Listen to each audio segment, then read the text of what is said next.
Morning student. हम पढ़ रहे थे ग्रीन रेवोल्यूशन और अब हमें करना है कि हरित क्रांति के प्रभाव क्या पड़े हमारे यहाँ। ठीक है, क्या क्या इफेक्ट हुए। तो सबसे पहला, और हरित क्रांति के आने से सिर्फ भारत ही नहीं, भारत जैसे और भी जितने विकासशील देश थे उनकी जो अर्थव्यवस्था पर थे उन पर भी प्रभाव पड़े, चाहे वो दूरगामी प्रभाव थे लेकिन असर सब पर जरूर हुआ था। पहला हमारा अगर पहला प्रभाव देखें तो क्या हुआ था, कृषि उत्पादन में वृद्धि। क्या हुआ, कृषि उत्पादन में वृद्धि। ठीक है, सबसे पहला इफेक्ट यही था कि जब भारत में 1966 में हरित क्रांति आई तो सन 1967 और 68 में क्या हुआ, हरित क्रांति आरंभ होने के बाद जो उपजें थी, विशेष रूप से जो खाद्यान्न जो उपज थी उनके उत्पादन में क्या हुई, बहुत अधिक वृद्धि हुई जो पहले कभी नहीं हुई थी। इसका कारण क्या था कि जो 5 फसलें थी, 5 जो अनाज थे, कौन कौन से, गेहूं, चावल, बाजरा, ज्वार और मक्का, इनकी उपज बढ़ाने के लिए अधिक से अधिक उन्नत जो बीज थे उनका प्रयोग किया जाने लगा। और इसलिए हरित क्रांति को हमारे देश में क्या बोला जाता है, अनाज क्रांति, ग्रेन रिवोल्यूशन, अनाज क्रांति भी कहा जाता है, मतलब ग्रेन रिवोल्यूशन। ठीक है, तो ग्रीन रिवोल्यूशन, और ये क्या हुई, मतलब अगर बहुत अधिक बारीकी से अध्ययन किया जाए तो इसे गेहूं क्रांति भी कहा जा सकता है, क्योंकि अनाज क्रांति नहीं बल्कि जो ये व्हीट रिवोल्यूशन थी इसमें सबसे ज्यादा किस पर असर हुआ था, गेहूं पर असर हुआ था, गेहूं की जो फसल है उस पर असर हुआ था। तो इसलिए इस और भी क्या कहा जा सकता है, गेहूं क्रांति भी इसे कहा जा सकता है। सेकंड जो इसका इफेक्ट हुआ था वो हुआ था पूंजी गहन खेती। क्या हुआ था, पूंजी गहन खेती। ये क्या था, कैपिटल इंटेंसिव फार्मिंग, एग्रीकल्चर। इसमें क्या था, जो हरित क्रांति है वो एक पैकेट टेक्नोलॉजी थी। ठीक है, इसका लाभ जो है सभी फार्मर उठा रहे थे। ठीक है, और जितना उठा सकते थे उतना उठाया भी। ठीक है, उनके पास क्या थे, विभिन्न प्रकार के कृषि यंत्र भी थे, उर्वरक भी थे, प्रमाणित बीज आदि खरीदने के लिए क्या थी, पर्याप्त पूंजी भी थी। उन्होंने, जिनके पास ये सब चीजें थी, उन्होंने क्या किया, इसका भरपूर फायदा उठाया। इसलिए इससे ये स्पष्ट होता है कि जो हरित क्रांति है उसने भारतीय जो कृषि है उसमें पूंजीवाद को क्या किया, आगे बढ़ाया। किसको आगे बढ़ाया, पूंजीवाद को आगे बढ़ाया। ठीक है, 10 जो हेक्टेयर भूमि से अधिक भूमि रखने वाले जो किसान थे, जिनके पास 10 हेक्टेयर से ज्यादा भूमि थी, उन किसान को उतनी ही जो बड़ी पूंजी थी वो क्या करते थे, बड़ी पूंजी लगाने की ताकत रखते थे। ठीक है, और अगर ठीक से इसका इफेक्ट देखा जाए तो हरित क्रांति का जो सबसे ज्यादा प्रभाव हुआ है वो किसको हुआ है, बड़े किसानों को हुआ है। जो छोटे और मझोले किसान थे वो हरित क्रांति के जो प्रभाव था उससे क्या रह गए, वंचित रह गए। ठीक है, सबसे ज्यादा फायदा किसको हुआ, इसको बड़े किसानों को। ठीक है, थर्ड नंबर पे आता है हमारा किसानों की समृद्धि।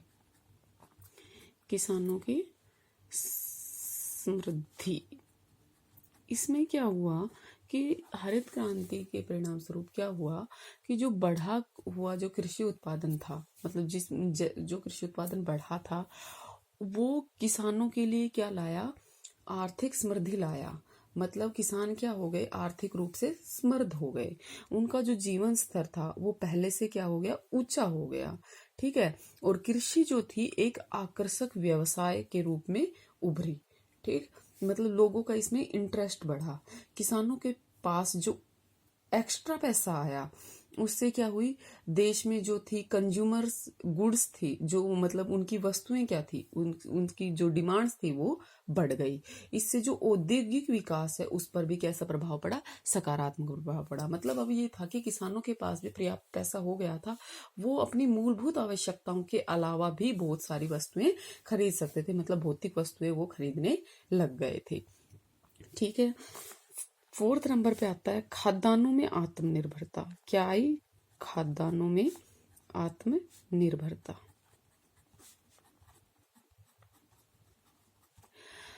हरित क्रांति से जो कृषि उत्पादन बढ़ा था, उससे क्या हुआ, भारत को उसने खाद्यान्नों के मामले में आत्मनिर्भर बना दिया।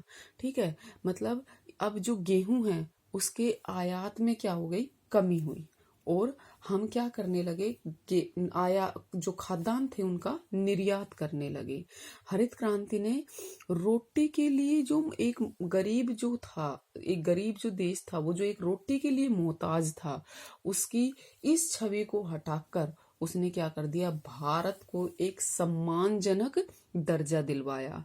ठीक है, और जो प्रोफेसर ML दांतेवाला थे, उन्होंने कहा कि हरित क्रांति ने सांस लेने का समय दिया हमें। इसके फलस्वरूप क्या हुआ, खाद्यान्न की कमी की जो चिंता थी उससे हमें छुटकारा मिला, और नियोजकों का ध्यान कहाँ चला, भारत की योजनाओं की ओर लगा।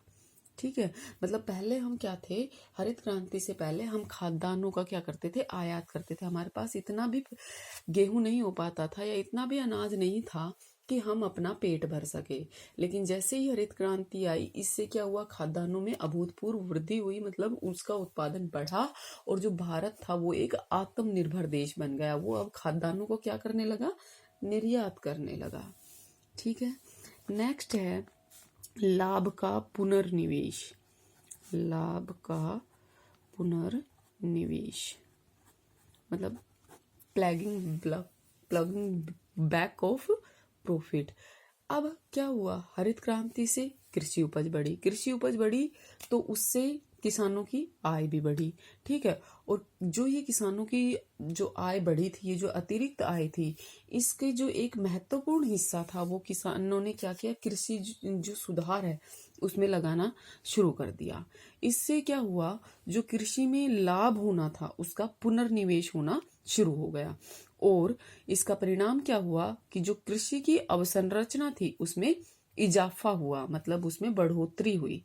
ठीक है, पंजाब कृषि विश्वविद्यालय ने जो लुधियाना में है, उन्होंने एक सर्वेक्षण किया। उसने कहा कि किसान जो है अपनी पारिवारिक आय का 55% भाग कहाँ करता है, अपने ही खेतों के विकास में लगा रहा है। ठीक है, इसके बाद आता है छठे नंबर पर उद्योगों का विकास। देखिए, उद्योगों का विकास कैसे, भारत की अर्थव्यवस्था कैसी है, कृषि प्रधान अर्थव्यवस्था है।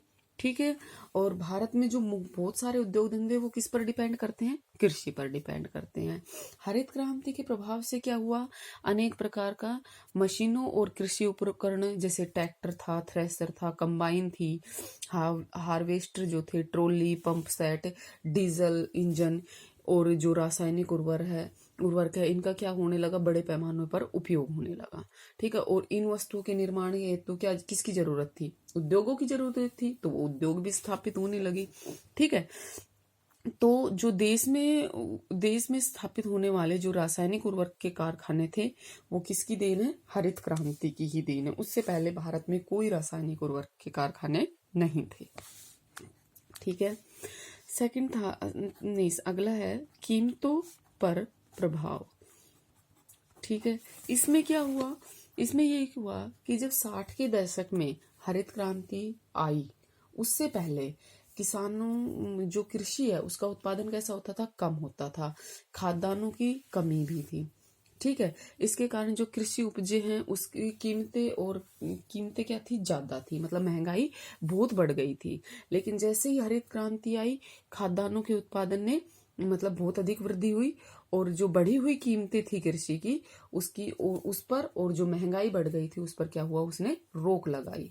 ठीक है, मतलब अब कीमतें कैसी हो गई थी, आम आदमी की पहुंच में हो गई थी, वो खरीद सकता था उसको। नेक्स्ट है ग्रामीण रोजगार पर प्रभाव। क्या है, ग्रामीण रोजगार पर प्रभाव। ठीक है, इससे क्या हुआ, हरित क्रांति आने से पहले क्या हुआ था, आने से भाई मशीनों का प्रयोग होने के कारण जो गांव है उसमें क्या हो गया, बेरोजगारी बढ़ने की, मतलब ऐसा लगने लगा कि बेरोजगारी बढ़ जाएगी। क्यों, क्योंकि जो काम किसान, मतलब जो काम हाथों से कर रहे थे लोग, उसका स्थान किसने ले लिया था, मशीनों ने ले लिया था। लेकिन क्या हुआ कि पहले तो क्या होता था, एक साल में एक ही फसल तैयार होती थी, लेकिन अब क्या होने लगा था, हरित क्रांति से एक ही साल में 3-4 फसलें होने लगी थी। और उर्वरकों के अधिक से अधिक प्रयोग के कारण जो मजदूर हैं उसकी मांग क्या होने लगी थी, बढ़ने लगी थी। उदाहरण के लिए पंजाब और हरियाणा में आज भी जब बुआई और कटाई होती है, उसके लिए जो बड़े बड़े किसान हैं वो क्या करते हैं, अन्य किसान जो, देखो आप देखते हैं मध्य प्रदेश से, उत्तर प्रदेश से, बिहार से, इनसे क्या आते हैं, मजदूर आते हैं, ठीक है, कटाई करने के लिए। और हम किस पर डिपेंड करते हैं, इन्हीं पर डिपेंड करते हैं। तो इससे क्या हुआ, कई राज्यों में खेती के जो मशीनीकरण बढ़ा, मशीनीकरण ने बेरोजगारी को तो बढ़ावा दे दिया, लेकिन कृषि मजदूर क्या हुए, रोजगार की तलाश में नगरों की ओर मुंह करने लगे। और अत्यधिक जो नगरीकरण है उसकी भी समस्या आई थी। क्यों? क्योंकि भाई मशीनों के मतलब जो किसान, जो लोग हाथों से काम करते थे, उसका स्थान किसने ले लिया था, मशीनों ने ले लिया था। मतलब जो काम बोलते ना, स्किल्ड लेबर जो थी, उनका काम अब किसने ले लिया था, मशीनों ने ले लिया था। ठीक है। 9th पर आता है आपका किसानों की सोच में बदलाव। क्या हुआ, किसानों की सोच में बदलाव आया।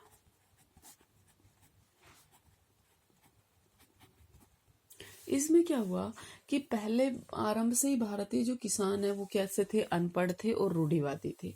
ठीक है, खेती के अपने ढंग भी उनके पुराने थे, इसी कारण से वो हमेशा से गरीब रहा। और अपनी जो गरीबी का दोष है वो किस पर देता था, अपने भाग्य पर, कि मेरी तो किस्मत ही खराब है, इस तरह के उसके विचार थे। हरित क्रांति जब आई तो उसके क्या हुआ कि वो अपनी किस्मत को दोष देता रहता था कि भाई मतलब मैं तो गरीब हूँ, मेरी तो किस्मत ही खराब है, इस तरह से। लेकिन जैसे ही हरित क्रांति आई, आश्चर्यजनक परिणाम सामने आए उसके, किस्म के मामले में, कृषि के मामले में। अब क्या हुआ, जो परंपरावादी जो भारतीय किसान था उसका ये वहम दूर हो गया और उसकी जो सोच थी वो भी कैसी हो गई, सकारात्मक हो गई। उसने क्या किया, अब वो जो दकियानुसी किसान था वो समझ गया कि अगर मैं खेती की तकनीकें अपना लूं, अगर अपनी तकनीकों को मतलब अगर मैं टेक्नोलॉजी से कृषि करूं तो क्या हो सकता हूं, मैं अपने जो व्यवसाय है उसको लाभदायक बना सकता हूं। और वो मैं अपना भाग्य अपने आप दूर लिख सक अपना मतलब अपने आप लिख सकता हूँ। तो उनका ये वहम भी दूर हो गया कि अगर ये जो भाग्य वाग्य का वहम था ये भी उसका दूर हो गया। ठीक है, थैंक यू।